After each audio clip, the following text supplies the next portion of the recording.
ரொம்ப நாளாக எக்ஸாமுக்கு ப்ரிப்பேர் பண்ணிகிட்டு இருந்தோம். அந்த எக்ஸாம் உங்களால் கிளியர் பண்ண முடியலையா? இந்த வீடியோ உங்களுக்கு தான். Welcome to my channel. நீங்கள் எவ்வளோ நேரம் படித்தாலும் எக்ஸாமில் பாஸ் ஆகலைன்னா இந்த 5 மிஸ்டேக் தான் உங்கள் ப்ராப்ளமாக இருக்கும். 5 மிஸ்டேக் என்னன்னு நம்ம தெரிஞ்சுக்கலாம். அதில் ஃபஸ்ட்டு மிஸ்டேக் என்னென்னா, பிளான் இல்லாமல் ரேண்டமாக படிக்கிறது. டெய்லி என்ன படிக்கணும்னு கிளாரிட்டி இல்லாமல் படித்தா ரிசல்ட் கம்பல்சரி வராது. ஸோ எப்போ படித்தாலும் நம்ம பிளான் பண்ணி படிக்கணும். அதே சமயத்தில் இதுதான் படிக்க போகிறோன்ற கிளாரிட்டியோடு நம்ம படிக்கணும். ரெண்டாவது மிஸ்டேக் என்னென்னா, இது ரெண்டாவது மிஸ்டேக்குன்னு சொல்ல முடியாது, ரேண்டமாக எல்லோரும் பண்ணுற மிஸ்டேக்கு. சிலபஸையே பார்க்குறதில்ல.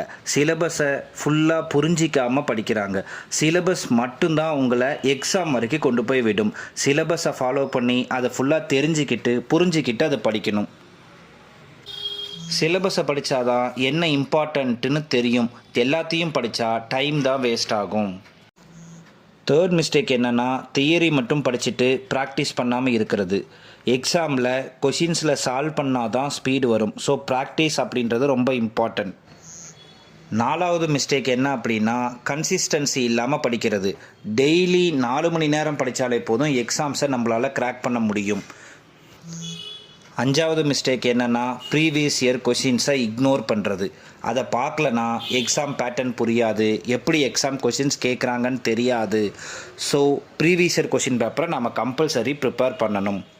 இந்த 5 மிஸ்டேக்ஸை அவாய்ட் பண்ணினா எக்ஸாம் கிளியர் பண்ணுறது ரொம்ப ஈஸி. நெக்ஸ்ட் வீடியோவில் ஃபுல் ஸ்டடி பிளான் சொல்கிறேன்.